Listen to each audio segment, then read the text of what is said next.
మిగతా పేపర్ 2014 అయితే తేమ్మా అది చూపించారు.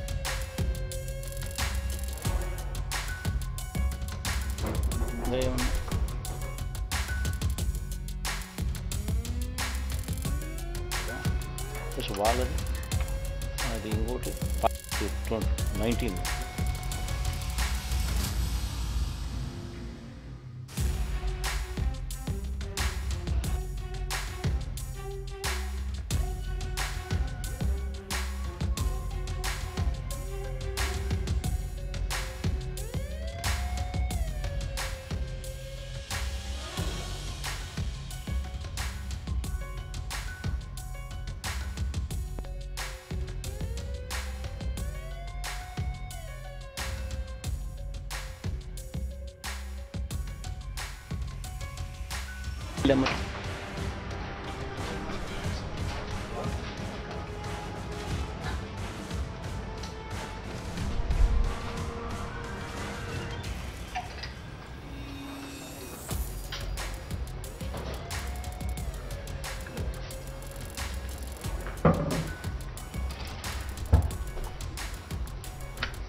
చాలా చిన్న గ్యాదరింగ్ అడ్రస్ చేస్తాం.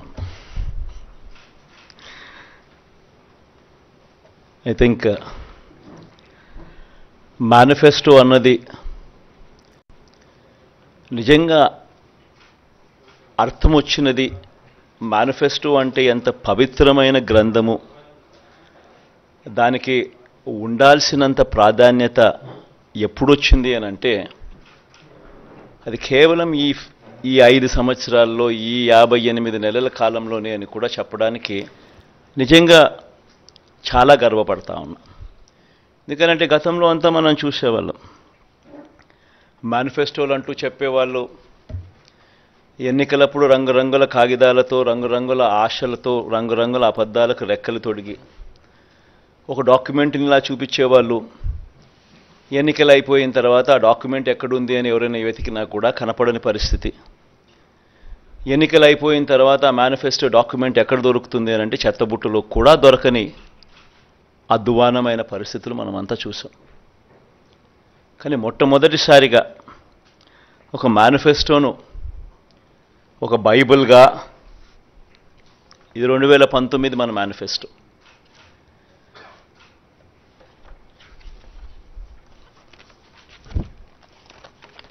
ఈ మాదిరిగా ఇచ్చిన ఈ మేనిఫెస్టోను ఒక బైబిల్గా, ఒక ఖురాన్గా, ఒక భగవద్గీతగా దీన్ని భావిస్తూ దీన్ని ఇంప్లిమెంట్ చేసిన పరిస్థితులు, దీన్ని ఇంప్లిమెంట్ చేసిన విధానం బహుశా దేశ చరిత్రలోనే ఈ 58 నెలలు అన్నది చిరస్థాయిగా చరిత్రలో ఎప్పటికీ కూడా నిలిచిపోతాయి. 2019లో ఇచ్చిన ఈ వాగ్దానాలన్నీ కూడా ఎంతో నిష్ఠగా మనం అమలు చేశాం. ఏ స్థాయిలో ఇది అమలు చేశాము అని అంటే ఈ మేనిఫెస్టో అన్నది ప్రతి ప్రభుత్వ కార్యాలయంలో ఉన్న ప్రతి ఇంపార్టెంట్ అధికారి దగ్గర ఈ మేనిఫెస్టో ఉంది. ఏ స్థాయిలో ఇది అమలు చేశాము అని అంటే ఈ మేనిఫెస్టో అన్నది రాష్ట్రంలో ఉన్న ప్రతి ఇంట్లో కూడా ఉంది. అంటే అన్నిసార్లు ఈ మేనిఫెస్టో వాళ్ళ ఇళ్ళకు పంపించాం.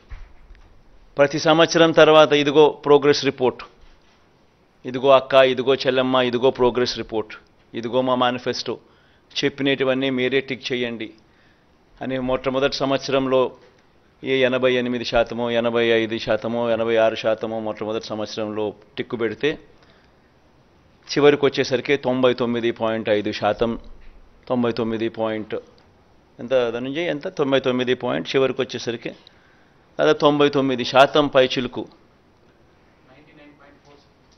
99% పైచిలుకు మేనిఫెస్టోను మనం ఇంప్లిమెంట్ చేసి ప్రజల చేతుల్లో ఇచ్చిన పరిస్థితి. ఇలా ఈ మేనిఫెస్టోను ప్రతి ఇంట్లో